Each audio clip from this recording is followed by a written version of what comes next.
Well, good morning, everybody. It's all going really well. You'll hear that a few times this morning, maybe. That became a catchphrase for us last week. As you know, we spent a week in Guatemala, a week that has forever changed our lives. I've been on mission trips before, but this one, a whole nother level. And there's probably 3 reasons for that, which I might mention later if I have time. I just want to kind of set the stage here. We were working with an organization called Street Kids Direct, World Gospel Mission, for whom I am an employee. I work for them, and we partner with Street Kids Direct. So now it's a 3-way partnership, Marion First Church of the Nazarene as well. It all began about 30 years ago in Canterbury, England. Actually, probably 60 years ago. Duncan Dyson grew up on the streets of Canterbury. He was a street kid himself. I don't know a whole lot about his story, but I know that he had a very difficult upbringing. Jesus got a hold of his life, and he became a youth pastor. And while he was sitting one night, relaxing, as you do, watching a documentary, he happened to see a documentary on street kids in Guatemala, who many had been trafficked, they'd been targeted by gangs, and something happened in his heart. And he said, I'm going to Guatemala. Me and my family, my wife, my kids, we're going to Guatemala. So very soon after he saw this documentary, he went to Guatemala, and the rest is a God story. God has, in the last 30 years, through this ministry, removed every homeless child off the streets. And so now, much of their work is with prevention rather than rescue. They do a lot of work with families, with vulnerable, at-risk children. There's still many kids on the street, although they can't technically be called homeless, but they're street kids. And they have two main buildings that they operate from. One is called, El Centro. El Centro. That's perfect Spanish pronunciation there, I'm sure. And that is, it's sort of like it's their old mentoring center. They have kind of a sort of a school there where they have different age groups. They do a homeschool curriculum. Kids come in the morning and afternoon for that every day. Then they have Central Op. Central Op is an amazing place. It contains Cafe Alexis and the Safe House. That's where we stayed, in the Safe House, which was... It's like nothing you've ever seen before. It's an amazing place. They have a recording studio. They have a radio station that broadcasts every December.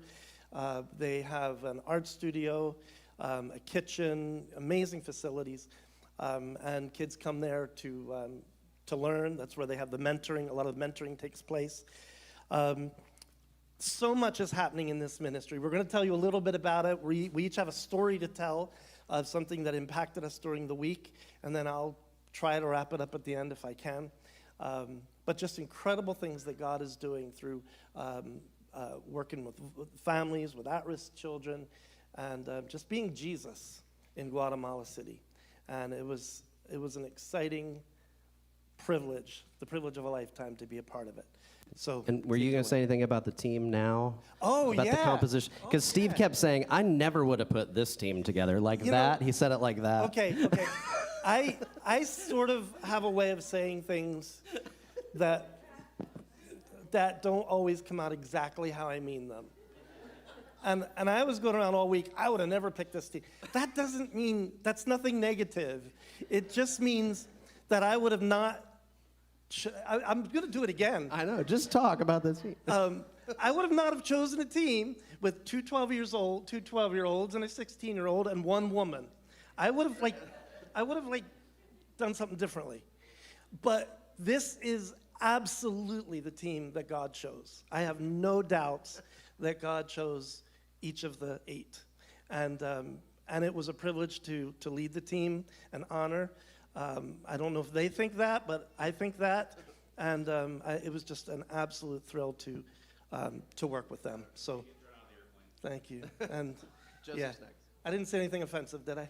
No, you're good. You're good. Thanks, Steve. So I was Introduce yourself in case they don't know you. Okay. I'm Joseph. I'm his son and his brother. So, where'd he go?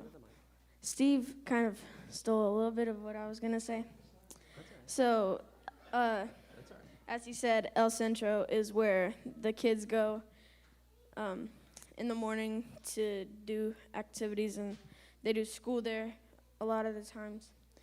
So Monday morning, we went to El Centro, and we did some fun games with the, 3 to 7-year-olds? Elementary age kids. The younger elementary, not the older elementary. And we did some martial arts demonstrations with Steven. We used a rebreakable board so that they could hit it and have fun. But they did martial arts, and didn't we play Simon Says? Simone Dese. Simon Says. And then that was basically our day. Then we had an amazing lunch. All of our food was amazing. And then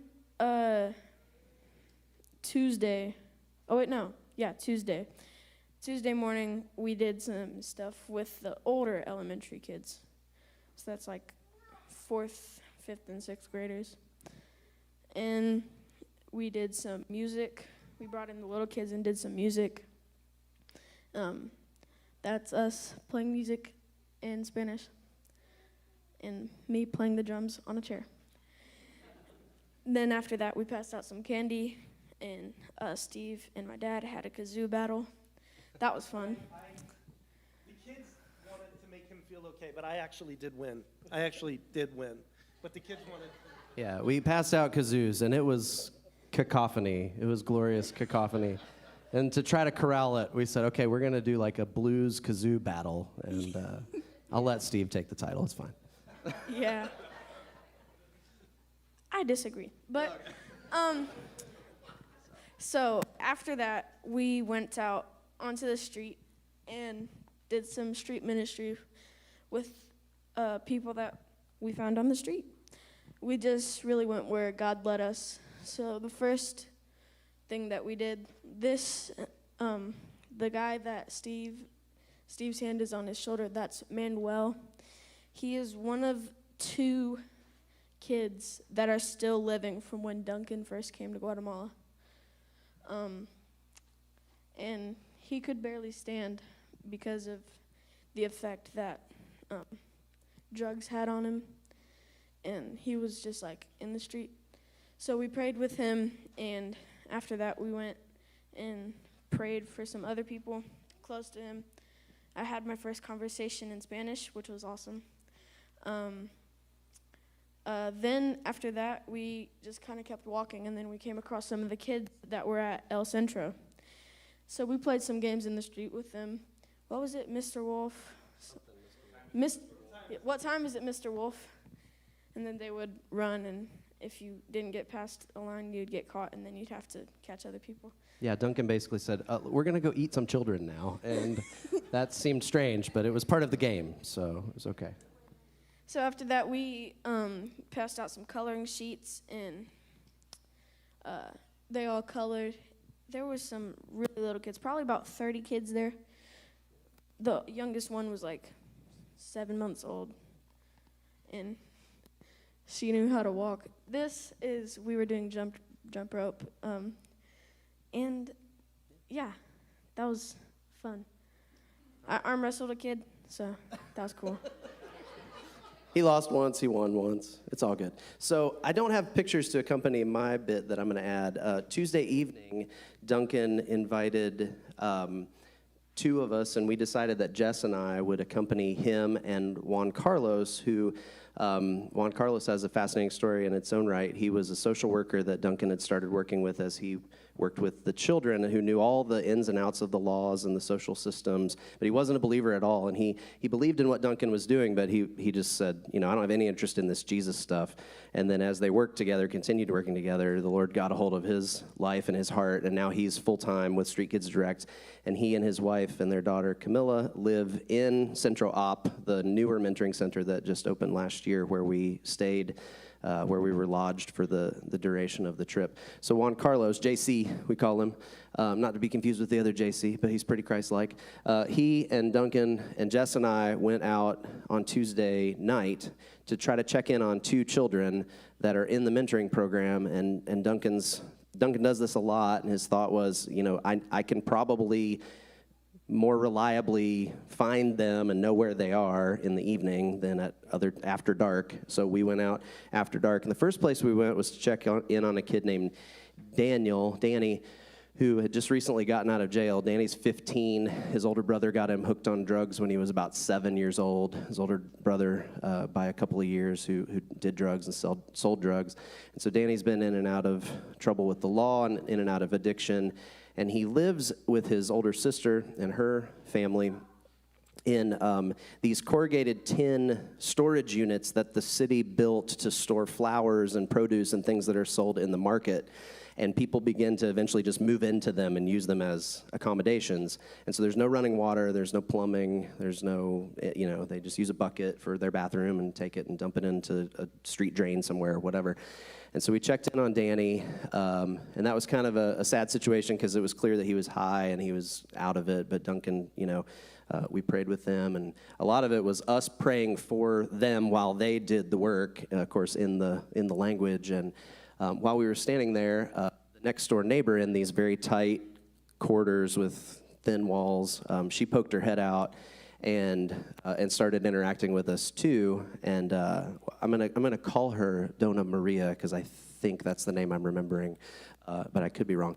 But she had a request that Duncan pray with her as well for her own health. She's losing her eyesight. She has several children that she takes care of. She lives in these same quarters, and but she was particularly concerned about her 12-year-old daughter, who she was worried might be pregnant, and was talking to Duncan about that. So we just had an unexpected opportunity to kind of minister to her, and I'm confident that Duncan will be checking back in on her and the family as well. Then we went to the trash dump looking for Pamela and her family, because he said Pamela usually helps her mom working in the trash dump until about 9 at night.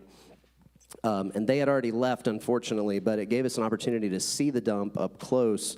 And I asked Duncan to kind of tell us about the economy of garbage in Guatemala City. And basically, these guys go around with wheelbarrows during the day, and they collect trash from the businesses and on the streets. And they get the first swipe at anything that's of value that's in the trash, and they take it to the dump, and they just keep dumping it into the city dump throughout the day, and bulldozers come and pack it in. But there are certain people who pay a little bit of a fee to take the second swipe over the trash at the dump for anything that might be of value. And so that's where Pamela and her mother work. And then eventually, every few days, they scoop out the trash dump that's in the city into trucks. They take a little bit out of town and start filling up the landfill. And then there's yet another level of the folks in poverty who go through the trash yet once again before they cover it up in the landfill. So that was just fascinating to kind of hear about that. And this gal that we'd met earlier in the day, that was her evening after the mentoring wrapped up, that she and her mom would go look for plastic bottles or cardboard things that could be recycled for money, things like that in the trash. So it was quite an eye-opening experience for me and Jess. While we were in the middle of all those corrugated tin shacks, at one point somebody lit and threw a bunch of firecrackers about 20 feet down from where we were, and I was like, "Protect the pastor's wife!" And no, actually, I was like, "Hit the deck," and every man for himself.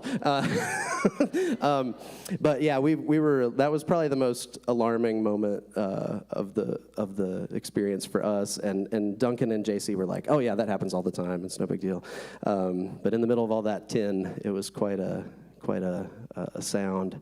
And at the end of Tuesday, I mean, we were just all worn out, and this is, just like a typical, I think Steve's actually asleep, but with his phone in his, and I was just, at the end of every day, we were all about like that. So I'm going to pass it off to Jess. Yeah. Thank you. On Wednesday, we were in Casa Alexis, which we've explained is the place where we were staying, but it was also a beautiful mentoring center. There we met David, who is their voice coach, and Anaí, who is their therapist. And we spent a lot of the afternoon crafting and gaming and hanging out with them. We baked a little bit. We were taught by a teenager in the baking. But then we were told, so the time came for testimonies. A couple teenagers wanted to share their testimonies. And we were told that this was a rare and special occasion because their pain is so deep that it's not something that you ask about until they're ready to share. And it was clear that as they were sharing, they don't get the opportunity to speak to their pain. And so their stories were including heart-wrenching experiences of abuse and abandonment and neglect even from direct family members, and those things are still going on. They talked about a longing for care, just simply longing for a mother to see them at the end of the day and ask how their day was and to talk with them, and how that's not a part of their experience. They talked about how they are made to work, so sell things kind of along the streets in order to help support their families. So after their mentoring ends and they're able to get some classes, that's what they do. They go work for their families until the day's end. They spoke of grief. Saida, who's in the white shirt, she had just lost her little sister, and she said that left a really big hole in her heart. It was clear that that was still really raw for her. Alison is grieving an anticipated loss of her parents who are ill and in prison right now, and just praying for healing over them in many, many ways. There was not a dry eye in the room. They also talked about how, they've turned to substances in order to try to, make sense of the pain that they've experienced. And then they talked about God and the impact that he's had on their life, that he's given them joy and strength in the midst of the hardships that they still experience day to day. And Alison said, if it weren't for God, I would probably be an addict, or I may even no longer be alive. And so just giving glory to God and all that he's delivering them from, even in the midst of their circumstances. They talked about how they're bullied for their faith and how that makes it really hard, but they know that it's worth it. So they stick with God, they stick with each other, and they are so thankful for the gift that God gives them through the mentoring center, through church, through one another. And they also talked about how even Saida, who right after becoming a Christian brought Alison in, and you get to see God using people no matter where they're at in their walk. And as that was happening, as I mentioned, there was not a dry eye in the room, but God was really speaking to me, and I sensed that there was something more that he had to say for them. So I asked Duncan about it. He came over and helped translate, and the four of us gathered in a circle, and God's words just, started to come to them, and we held each other, and we cried louder and harder than I think I've ever experienced in my life, and we hugged each other through that, and I know that God met them there, that he saw them and their situations, and that he offered words of encouragement and healing. It was a really beautiful process. And one thing I was telling Corey is I didn't expect in that moment that God was going to heal and deliver me. As some of you know, there have been some hard things that we've been carrying with family and situations that have... Am I losing it? Okay. And I've sensed God's presence and his truth and his peace in that, but you still feel the weight of it sometimes. And so in that moment, God lifted me, and I truly do feel like he lifted the weight and has given me new joy and peace. And so this is God's work in Saida and Alison. This is God's work in me. This is God's work in us. And we just thank you so much for these opportunities.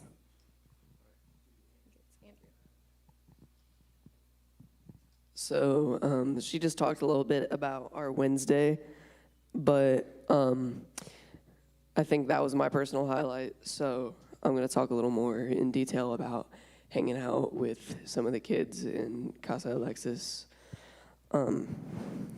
So my highlight was going to the recording studio and making music on a computer with some of the kids, and then and Joe and Josh. I pointed at the wrong 12-year-old, but we played a table game.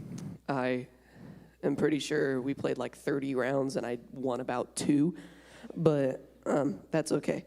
And had coffee and tea, met some other people. I think Sony, what was his role? He just kind of hung out there. Yeah, there were a lot of really wonderful people there that just, you could tell they wanted to serve and make us feel welcomed. It was really inspiring. I don't think I was in there, but he was in there for some of the choir practice. That was pretty awesome. And after that, we, what did we have for lunch that day? It was good. Yeah. I will say we had kebabs for dinner. That was amazing. And that little baking session was really fun. Croissants. With chocolate. Yes. Muy bueno. After that, we went to the Nazarene Church in Guatemala City called Mi Casa. Just a really small service, but the environment was really amazing. And I'm going to let Kevin talk some more about that. So during the planning stages, it's probably toward the end of one of our last meetings, I said, hey, I was on Google. Google has everything. And there's 3 Nazarene churches in Guatemala City. And I said, hey, what are the chances that we could possibly go to one of them and worship with them one night during the week? You know, I didn't know what their schedule was or anything, but Steve reached out to the World Nazarene Missions, and we were able to get in contact with it's their First Church of Nazarene.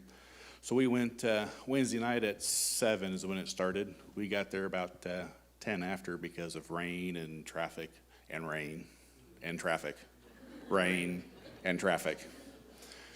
It was the most awful traffic I've ever seen. I love to drive. Nope, not there. But anyway, we got there. It was at the zone or the missionary wife, and there was another lady there that met us at the door, brought us in. And as we got there, they were wrapping up their devotion part of the service, the preaching, and it was all in Spanish, and I don't do Spanish, not at all. But after that, a group of 4 young ladies got up, and I believe they're the daughters of the associate pastor that's up in the picture, and they led worship, and it was all in Spanish. I don't do Spanish. But the music was so familiar. I knew what they were singing. The message of God was perfectly clear through all of their songs. No questions. The God that walks this hallway today is the same God that walks that one down there. He is all over, and he is on fire. He is working. He is moving. And that just kind of solidified that for me. And then after the service was done, we went downstairs to their Sunday school area, and we met with a Nazarene missionary couple from Idaho. They were there to kind of help translate with us and stuff, and they provided snacks and drinks, and on the guy on the far end, the dark head on the back, that is their senior pastor.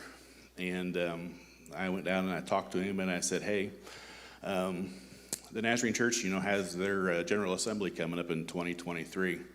And I said, have you ever been to Indianapolis? He said, yes, I've been to Indianapolis.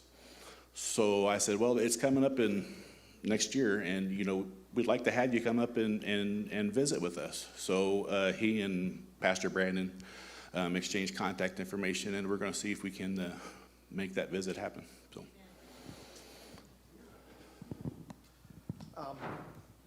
Thursday was our work day. We've been working pretty hard, but it's been through prayer and emotion. This was going to be a physical work day, and we knew this was going to be a pretty rough day.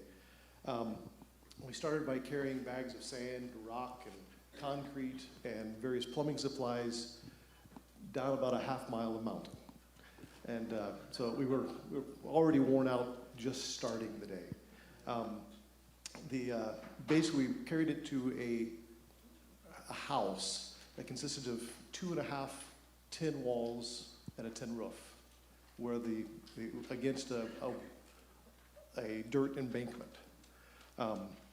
In the house, the pipe to the sink had broken, and so there's water that was just that whenever they needed to use the sink, it would just flood the house. It would just wash over the dirt floor down the road. So we carried all that there, and then a few of us, Duncan, Josh, Andrew, Jess, and I, went to a separate house where the roof was leaking pretty badly when it rained, and it would get on their laundry and everything else. As we were on our way, we prayed for people. We stopped in their houses and prayed. Then we got to the house, we cleaned the roof and prayed some more. Andrew and Josh played soccer and football, non-American football. And Jess went inside and played with kids, gave out some toys, and then we prayed some more. Then we fixed the roof and prayed some more. We joined the other team where we had more work. We had to do some additional digging for a sink, and through all that, and we prayed some more. I hope you're catching a theme here. We prayed a lot, and it was necessary. God showed up. Duncan then made a video that can share our progress better than I can. So today's Santa Fast, we are here with the WGM team. How you doing, team? Woo! And we've just brought down a whole ton of cement and a toilet and all tons of other things here. We are going to. Really well, it's all going really well. And what are we going to do today, guys? Plumbing. Work hard. Work hard. So we're going to hopefully transform 2 houses. One that's got a lot of water coming in through the roof, and another house down here, just basic tin shacks. We're going to transform this little space here with a toilet into something that's going to be quite amazing in one day. Do you think we can do it? We can do it! Woo! Let's go!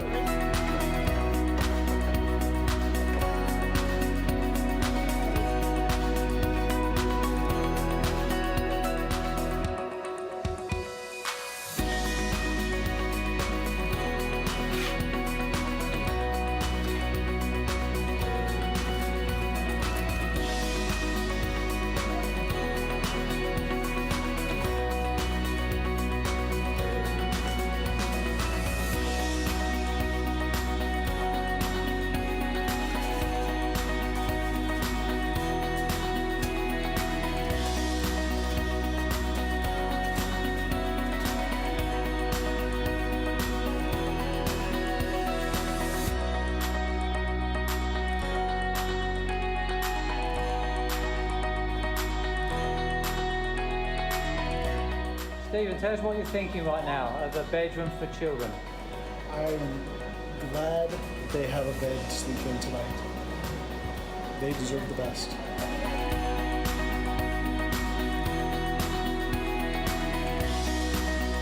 And we've come to the end of our day here in Santa Fast, rebuilding a toilet and also a bedroom. What was it for you like, Joe? What was happening here? Because we were fixing roofs, you were here doing what?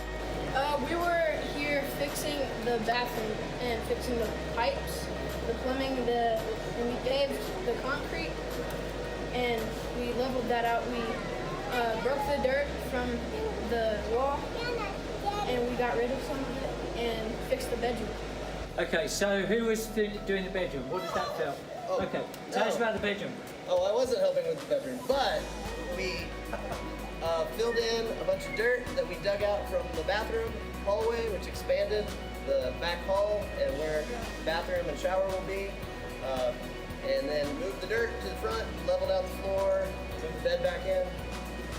So not exactly like you would find in the USA or in the UK, but simple life here. But you guys have made a real difference today. So on behalf of the family here at Sunday First, I want to say a big thank you to you. Thank you, Team USA WGM. Woo! Thank you, everybody. So, I'd like to say we finished everything. We didn't. We did all we could with the materials we had. We felt discouraged because it wasn't complete. Duncan tells the kids that you deserve the best, to show them the promise that God has for them, what they could accomplish with God's help. But we discovered God's work isn't complete either. He's still continuing to work there in our church, in our global relationships. Those in Guatemala became not just people, but family to us. And he's continuing his work. Okay. So when I signed up for this trip, the thoughts that were going through my head were, oh, this could be like fun, and it'd be my first flight. And if I don't sign up, I would regret it because I'd miss everything that went on there. And so I signed up. And turns out I don't like flying. It hurts my ears. Anyway, I did not have the right mindset at the beginning of the trip. I was thinking about how fun it would be for me when this trip was supposed to be for the people in Guatemala and for God. We got there and cool stuff happened, but I want to talk specifically about Tuesday afternoon when we were in the streets helping the people. We were in the streets and we saw the people there and they needed, we prayed with them, and it looked so cool to see Duncan interacting with them. He was a very good representation of Jesus there. And then later we played with the kids that were playing on the street, and Duncan was so kind and loving and to them, and that's what I want to do when I'm a missionary when I grow up.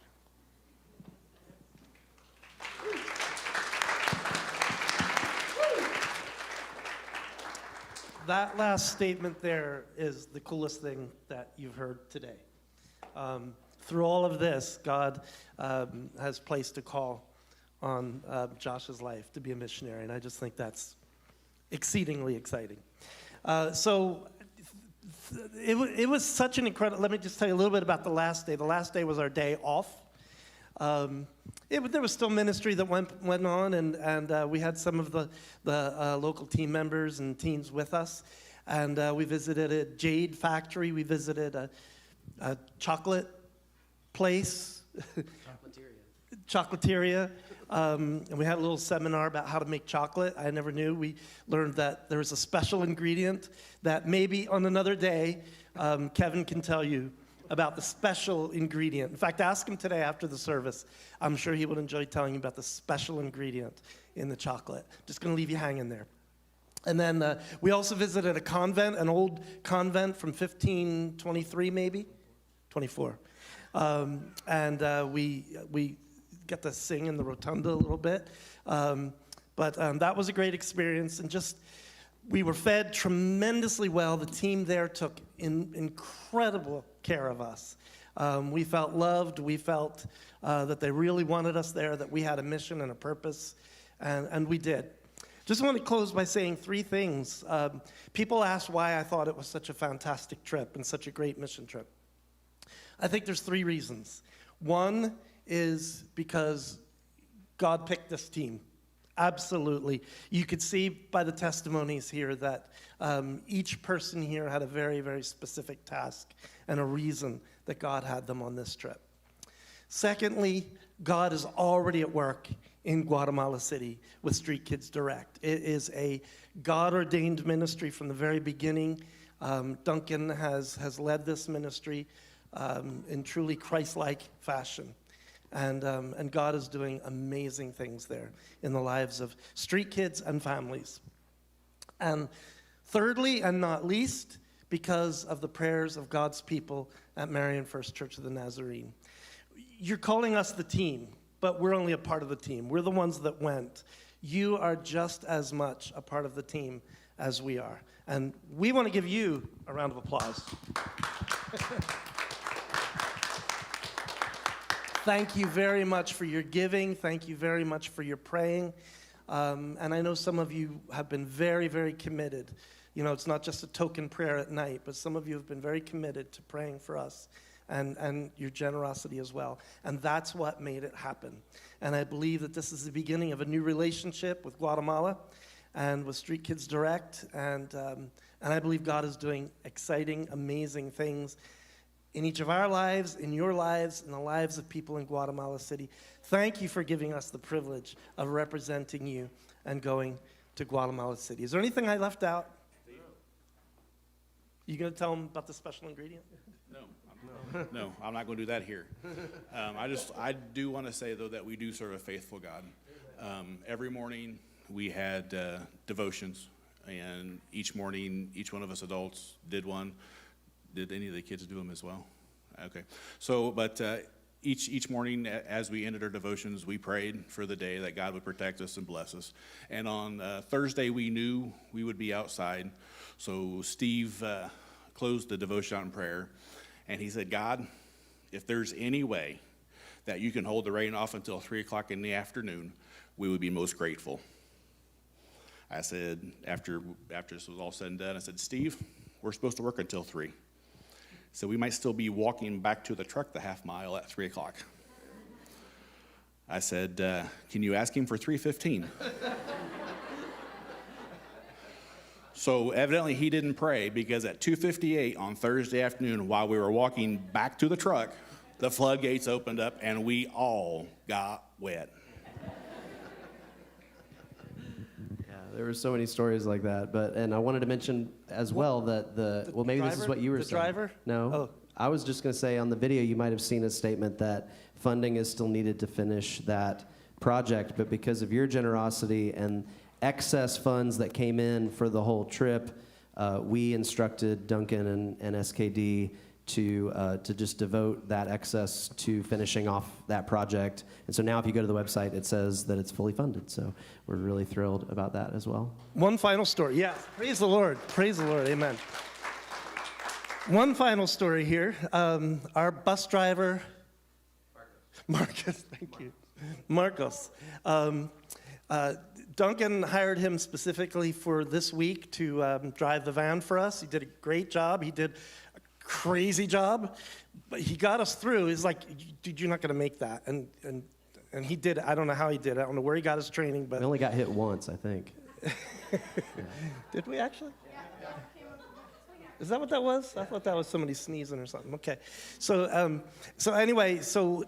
this week, he's basically a very new Christian. He hasn't had work for a few years, and so Duncan gave him a job last week.